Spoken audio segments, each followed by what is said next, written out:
네, 나는 죄인입니다라는 제목으로 말씀 전하도록 하겠습니다. 네, 우리가 신앙생활을 하면서 가장 많이 들어왔고 가장 많이 그 고백한 단어를 꼽으라면 오늘 설교 제목에 있는 그 죄인이라는 단어일 겁니다. 모태 신앙이시라면은 이 영아 유치부 때부터 주입식 교육을 제대로 많이 받아봤죠. 그 이제 여러분 우리 자신이 누구라고요?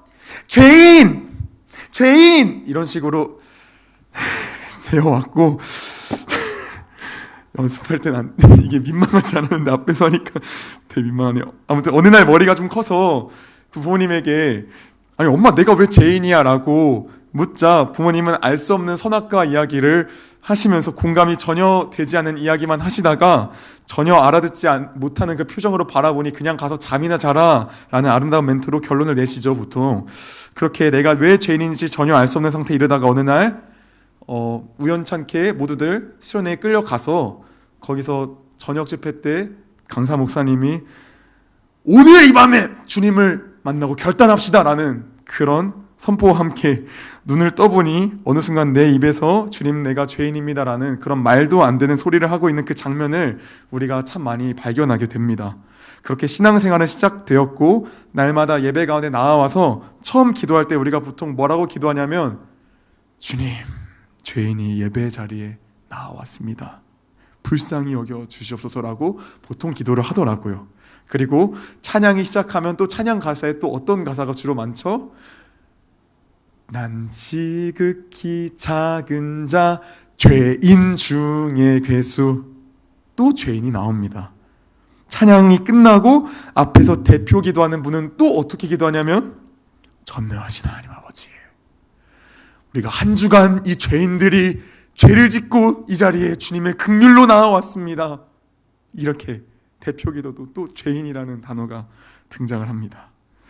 신앙이 없을 때는 그토록 이해되지 않던 그 익숙치 않던 단어가 죄인이라는 단어였는데 신앙이 생긴 뒤부터는 설교 때 여러분은 죄인이라는 사실이 인정되어지십니까 하면은 바로 아멘 하면서 큰 소리로 고백을 합니다. 그렇게 바뀌었습니다. 그런데 선생님들 그 사실 혹시 알고 계십니까? 죄인이라는 단어가 사실 너무나도 우리 가운데 익숙해지다 보니까 그 의미가 많이 퇴색된 것만 같습니다. 죄인이라는 단어가 원래는 굉장히 무겁게 느껴져야 하는 그런 단어인데 너무 많이 듣다 보니까 우리가 참 자연스럽게 가볍게 여기는 것만 같습니다. 죄인이라 날마다 고백하지만 삶을 보면 전혀 우리 자신의 모습에서는 나 자신이 죄인이라는 사실을 인정하지 않는 것만 같습니다. 오늘의 본문에 등장하는 제자들과 무리들의 모습을 보면 이 말에 공감을 많이 하실 수 있을 것 같습니다. 오늘의 본문을 보시면 예수님께서 빵 5개와 물고기 2마리로 무수히 많은 무리들을 먹이셨습니다. 무리들은 예수라는 분이 대단한 분이라는 것을 소문을 통해 알고는 있었지만 막상 자신들의 눈앞에서 그 일들이 일어나니까 무료 뷔페가 갑자기 제공되니까 무리들이 다 전체적으로 눈이 뒤집혔습니다. 무리들은 영원히 마르지 않는 그 뷔페를 얻기 위해서 무제한 뷔페권을 제공받기 위해서 예수님을 왕으로 추대하려고 슬슬 각을 잡고 있는데 예수님의 눈치가 얼마나 빠르던지 무리가 뻘짓을 할 걸 아시고 순식간에 무리에게서 탈출을 하십니다. 예수님이 이 무리를 피하기 위해 제자들에게 서둘러서 자신보다 먼저 배를 타고 건너편에 있는 그 가버나움이라는 곳으로 가라고 말씀하셨습니다. 예수님은 그리고 자기 자신은 기도하시기 위해서 산으로 올라가셨습니다. 하나님 아버지와 교제하시는 예수님의 모습은 같은 시간 제자들의 모습과는 완전히 극과 극의 상황이 이루어졌습니다. 왜죠? 제자들은 갑작스런 그 강한 바람과 파도로 바다 위에서 생고생을 하고 있었기 때문입니다. 죽지 않기 위해서 강한 풍랑을 벗어나려고 노를 열심히 저었지만 배는 여전히 그 자리 그대로였습니다. 제자들의 모습이 불과 몇 시간 전과 지금의 모습이 너무나 대비가 되어지는 것만 같습니다.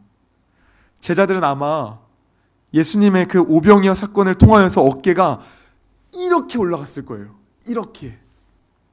예를 들어서 제가 강동원과 친구여서 같이 서 있는다고, 길거리에서 같이 서 있는다고 가정을 해보겠습니다.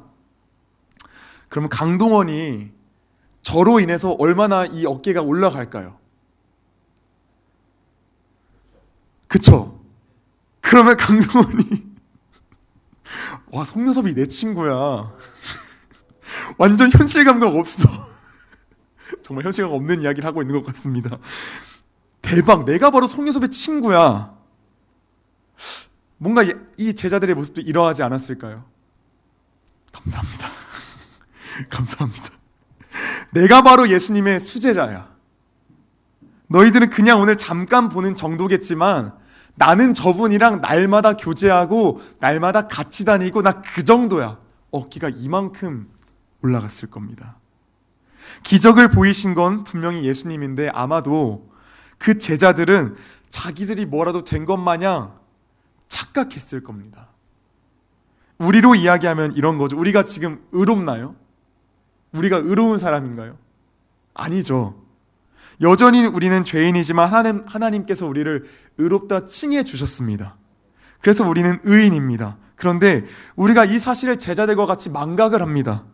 내가 어떤 착한 행동을 하였기 때문에, 내가 신앙생활을 바르게 하였기 때문에, 경건생활에 힘썼기 때문에 우리는 내 자신이 의롭다라고 착각을 합니다.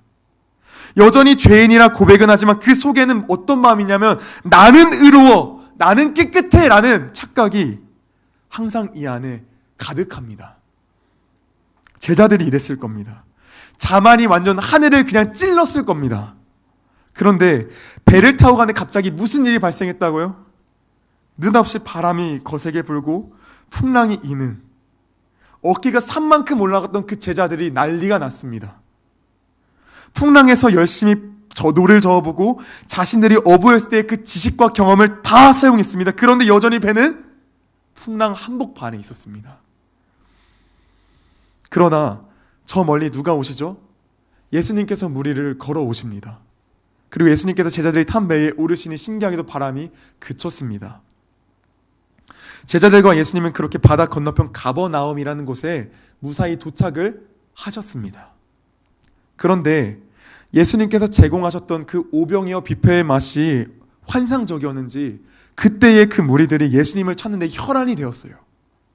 이들은 예수님을 엄청난 열정으로 찾았는데 그 열정이 얼마나 컸냐면은 예수님이 어디 계신지 정확히 알지도 못하면서 다짜고짜 일단 찾겠다고 그냥 배를 타고 갑니다. 이 무리들은 어디 가는지 모르는데 그냥 찾아 떠납니다. 이 펜인과 제자라는 책 아시죠? 카일 알드먼 그 목사님이 쓴 책에서 목사님은 이 본문의 무리들을 펜이라고 표현하는데 저는 솔직히 이 표현이 잘못되었다고 생각합니다. 정확히 표현하자면 펜이 아니라 사생펜이에요. 이들은 그냥 펜 정도가 아니라 사생펜 정도예요. 어디 갔는지도 모르면서 찾겠다고 하는 건 서울에서 김서방 찾기인데 그냥 간다니까요. 이건 사실 사생팬들도 박수치고 갈 열정인 거예요. 아무튼 이 사생팬들이 서울에서 김서방 찾기를 하다가 말도 안 되는 그 확률로 예수님을 발견하게 됩니다. 그리고 예수님께 달려갑니다. 그래서 이들이 예수님에게 이야기합니다. 아, 진짜 예수님 언제까지 여기 온 거예요? 찾았잖아요. 얼른 같이 돌아갑시다. 그런데 예수님의 반응이 굉장히 싸늘합니다. 뭐라고 말씀하시죠? 내가 진실로 진실로 너희에게 이르노니 너희가 나를 찾는 것은 표적을 본 까닭이 아니요 떡을 먹고 배부른 까닭이로다 라고 말씀하십니다. 선생님들에게 이 말씀이 어떻게 다가오실지는 모르겠습니다. 이 말씀이 정말 너무나도 중요한 말씀입니다. 우리가 단순히 이 말씀을 노단무리들 진짜 예수님이 이렇게 직설적으로 이러니까 말씀하시지 적당히를 몰라 적당히를 이렇게 생각하실 수도 있지만 사실 이 말씀은 그리스도인 전체에게 하시는 말씀입니다. 너무나도 우리의 삶의 비수를 꽂아버리는 예수님의 말씀입니다. 선생님들, 우리가 오랫동안 교회에서 온갖 것들을 섬겨왔습니다. 지금으로 치면은 작은 소소한 사역을 헌신하고 있습니다. 중고등부 교사로 헌신하고 있습니다. 더 세부적으로 들어가면 어떤 선생님들은 찬양팀으로도 섬기고 계십니다. 방송실로도 섬기고 계십니다. 더 나아가면 중직자로도 섬기고 계십니다. 정말 많은 것들을 우리 선생님들께서 다 섬기고 계십니다. 그 많은 섬김들을 예수 사랑하는 마음으로 감당하고 있으신 줄로 생각합니다. 그런데 예수님께서는 지금 물어보시는 겁니다. 이 무리들조차도 엄청난 열심으로 나를 찾아왔는데 너희들도 마찬가지 아니니? 너희들도 마찬가지 아니니? 혹시 너희가 나를 찾는 이유가, 교회에서 봉사하는 이유가, 헌신하는 이유가 떡을 먹고 배부르기 위한 까닭 아니니? 그렇지 않다면 내 안에 영생이 있는 것을 확신하고 나를 사랑해서니? 예수님께서는 지금 물어보시는 거예요. 우리 모두에게 물어보시는 겁니다. 사랑하는 선생님들, 이 말씀은 정말 너무나도 무거운 말씀입니다. 우리가 주를 위한 열심이라 생각하고 날마다 헌신하고 날마다 열심히 섬기고 봉사였지만 알고 보니 그 모든 것들이 나 자신을 위한 일이었다고 예수님께서 말씀하실 수 있다라는 겁니다.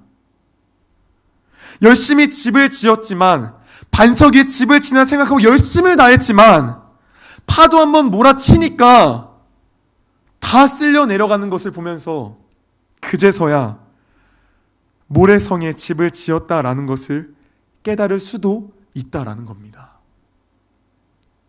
그것을 보면서 또 허무에 빠질 수도 있다라는 겁니다.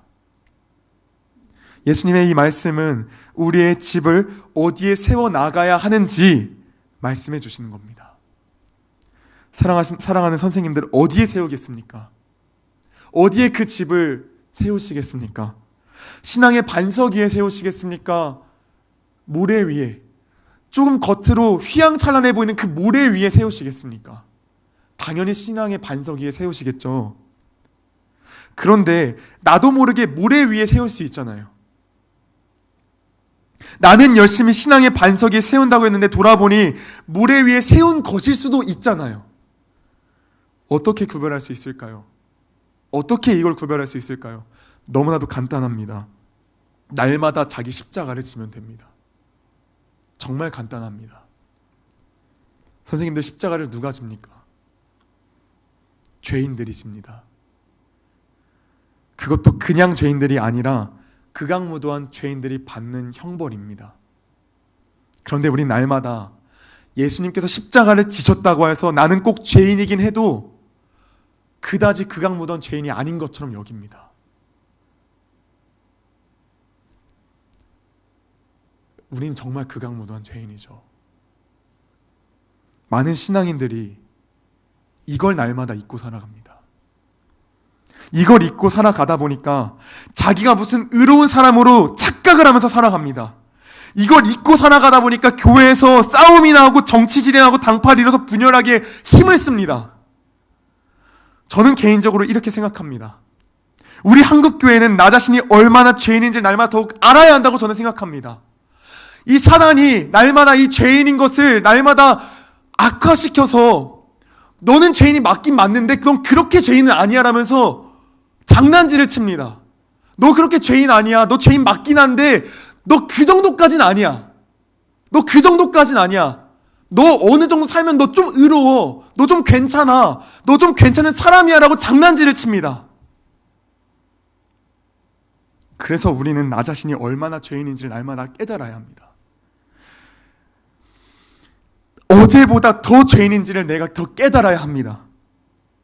이걸 모르는데 어떻게 십자가의 사랑을 이야기할 수 있겠습니까? 이걸 모르고 어떻게 십자가를 진다고 말할 수 있겠습니까? 내가 죄인됨이 인정되어야 십자가 형벌을 예수와 함께 지는 것 아닌가요?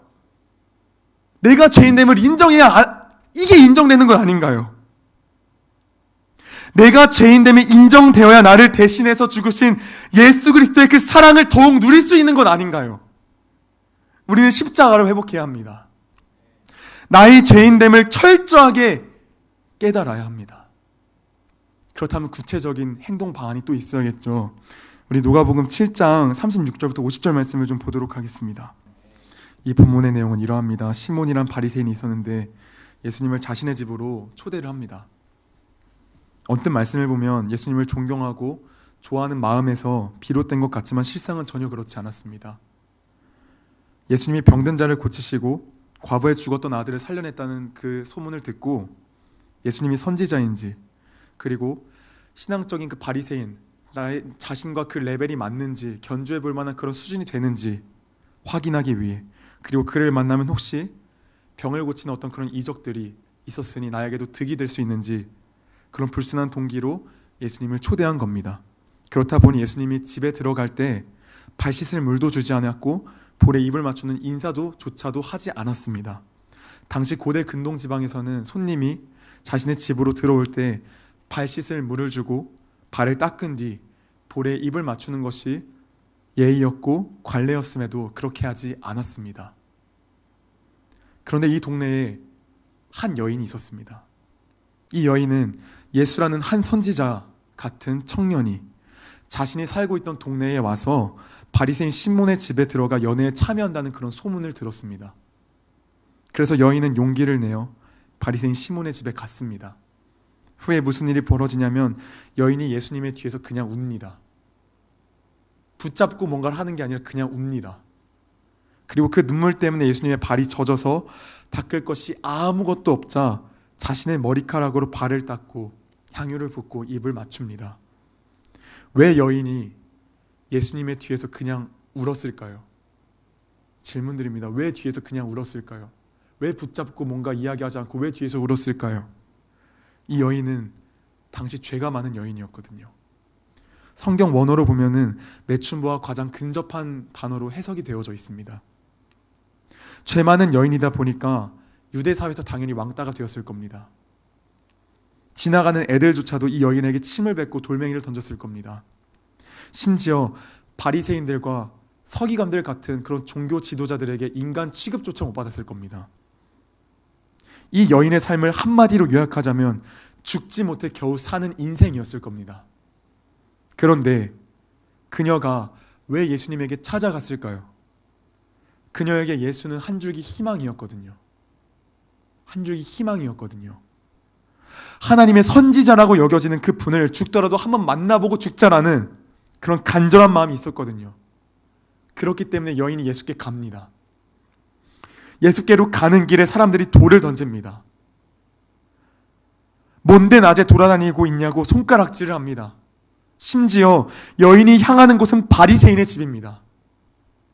자신이 바리새인의 집에 가면 문전박대를 당할 것 정도는 압니다. 그런데 여인이 어떻게 합니까? 들어갑니다. 맞아 죽을 각오를 하고 들어갑니다. 왜죠? 그녀에게는 소망이 이것밖에 없었기 때문에 예수께 나아갑니다. 다른 길이 없었거든요. 돈이 뭐 명예도 아니고 희망도 아니고 무엇인가 나아지는 것이 희망이 아니고 이 여인에게는 오직 예수 그리스도 한 분밖에 희망이 없었거든요. 그래서 나아갑니다. 그리고 나아가서 어떻게 합니까? 그냥 웁니다. 그저 웁니다. 자신이 죄인이라 여겨졌기 때문에 손을 댈 수가 없었기 때문에 그냥 웁니다. 자신이 할 수 있는 것이라고는 흙먼지에 더럽혀진 예수님의 발을 바리새인 시몬이 닦아주지 않은 그 발을 닦아주는 것뿐이었습니다. 닦아주는 것뿐이었습니다. 자신에 있는 그 모든 것을 드려도 너무나도 하찮지만 그것만큼이라도 드리고 싶었습니다. 이 여인은. 사랑하는 선생님들, 죄인이란 이런 겁니다. 자신을 죄인이라 여기는 자가 이런 겁니다. 죄인의 태도가 이런 겁니다. 죄인이라는 것은 입으로만 내가 죄인입니다. 내가 죄인입니다. 제가 죄인입니다. 제가 죽어야 할 죄인입니다. 하고 입으로만 시인하는 것이 아닙니다.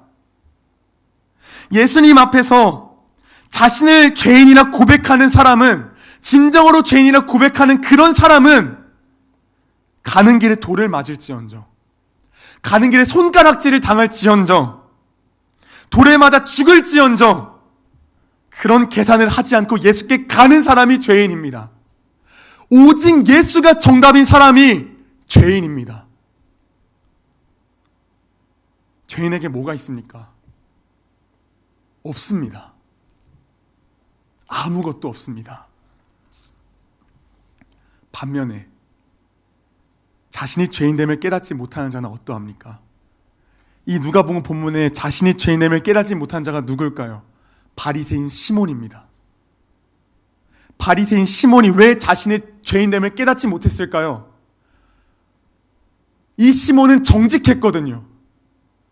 너무나도 정직했거든요. 그 수많은 규칙들을 너무 잘 지켰거든요.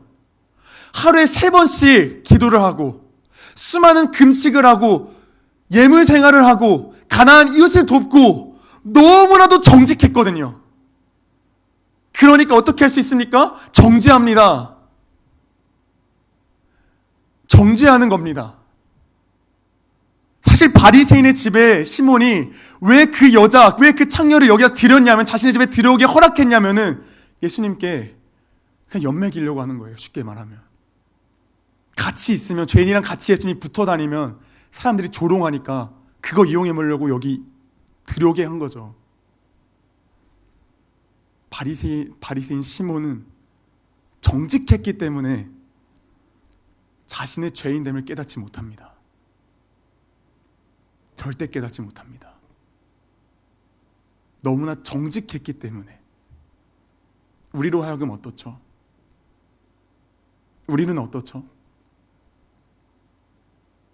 여인입니까? 바리새인 시몬에 가깝습니까? 참 많은 기독인들이 바리새인 시몬에 가깝습니다. 저 변변차는 어떻게 뭣도 안 하고 뭣도 안 하고 뭣도 안 해. 저 변변차는 정죄하기 바쁩니다. 정죄하기 바쁩니다. 자신이 죄인됨을 알면 정죄할 수 있을까요? 정죄할 수 없죠. 내가 어떤 자인데.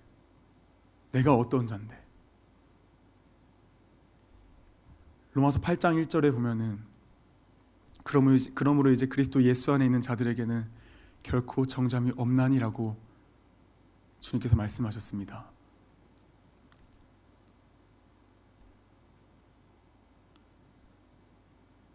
정죄함이 있으신가요? 없으신가요?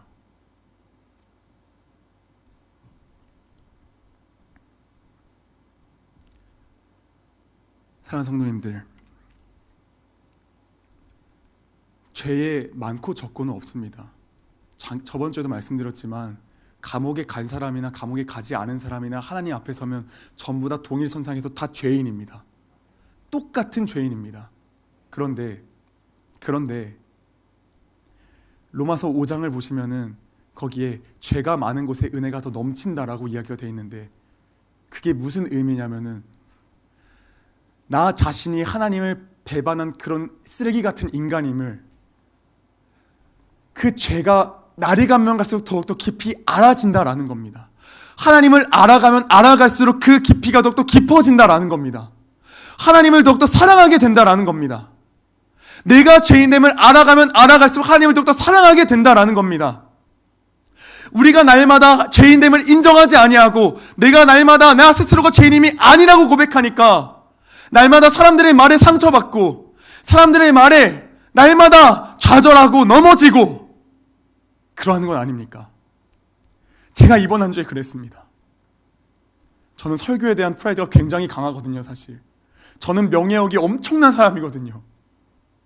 그 명예욕이 이번에 참 많이 박살나서 많이 힘들었습니다. 아무것도 하기 싫었습니다. 그냥 다 하기 싫었습니다. 그런데 왜 그럴까 곰곰이 생각해 봤는데 답은 하나입니다. 나는 여전히 죄인임을 인정하기 싫어했습니다. 나는 여전히 죄인임을 싫어했습니다. 나는 여전히 잘나고 싶었어요. 저는 여전히 잘나서 칭찬받고 싶고 사람들에게 인정받고 싶고 내가 떵떵거리면서 살고 싶었습니다. 그런데 그게 아니더라고요.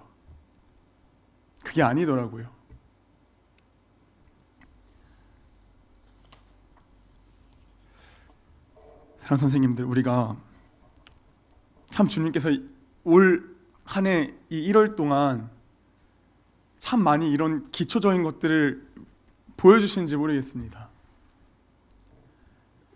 우리가 이런 기초적인 것들로부터 잡지 아니하고 그냥 가면은 날마다 우리는 허구할 날 허탕치면서 갈 겁니다. 계속 말하지만 중고등부 인원이 아무리 많아져도 계속해서 허탕치면서 갈 겁니다. 우리가 날마다 죄인임을 고백하기를 원합니다. 그냥 말로만 내가 죄인입니다 하는 게 아니라 정말 진정으로 죄인임을 고백하며 살아가는 우리 모두가 되기를 원합니다. 그리하여서 오는 자들마다 그 죄인임을 알아서 그 사랑이 넘쳐서 그 사랑이 너무 흘러 넘쳐서 여기 오는 아이들에게 자연스럽게 그 사랑이 전해지기를 원합니다. 그래서 진정한 사랑이 무엇인지 그 아이들로 하여금 깨닫게 되기를 원합니다. 여기부터 우리가 가야 됩니다. 제가 어제도 말씀드렸지만 저는 정말 같은 이야기하는 거 정말 전 되게 싫어합니다. 그런데 전 그래서 죄인임을 이야기하는 게 전 별로 쓸모없다 생각했어요. 날마다 애들한테 죄인임을 굳이 뭐 애들 다 아는데 뭘 굳이 얘기해 이렇게 했는데 그게 아니더라고요. 날이 가면 갈수록 죄인됨을 더욱더 알아야 되더라고요. 더욱더 알고 더욱더 그 사랑을 더욱더 얼마나 대단한지 알고 그렇게 했을 때 제대로 나아가더라고요. 우리가 이것을 기억하시면서 나아갔으면 좋겠습니다.